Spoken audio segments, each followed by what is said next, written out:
En fait, excusez-moi, moi je suis de voir une chose. Oui.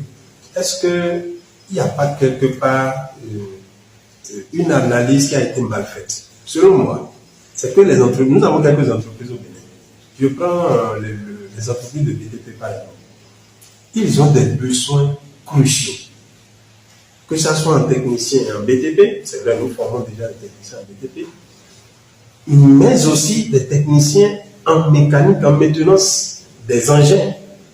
Mais jusqu'à présent, nous n'avons pas une filière au Bénin où on enseigne la maintenance des engins lourds.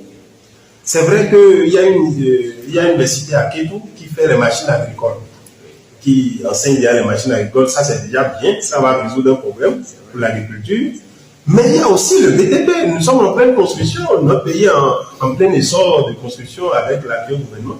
Et les besoins en techniciens pour maintenir, pour entretenir ces engins lourds se fait rare. Et les gens sont obligés même d'aller chercher des expatriés, des étrangers pour venir faire ce travail ici. Et les nôtres sont obligés d'être de petits techniciens qui font de petits boulots. Merci beaucoup. Merci. Pris de cette façon, je vous donne entièrement raison. Vous avez parfaitement raison.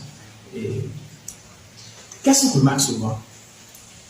Il n'y a pas un creuset qui parle de ces choses-là. C'est ça. Sinon, les entreprises sont dans le besoin. Sont dans le besoin.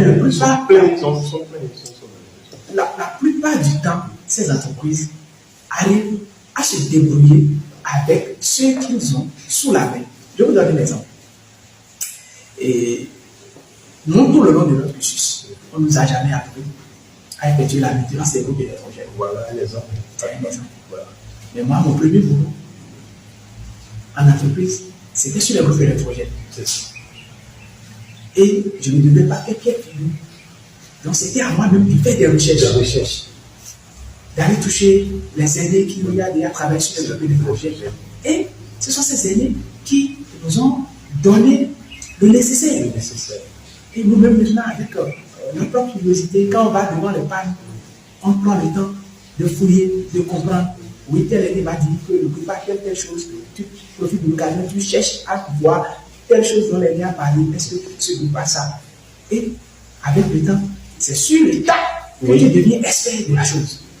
Et depuis des années, depuis toujours, c'est toujours comme ça. Vous voyez un peu. Mais, à qui il faut en parler pour que la chose change? Les autorités, naturellement.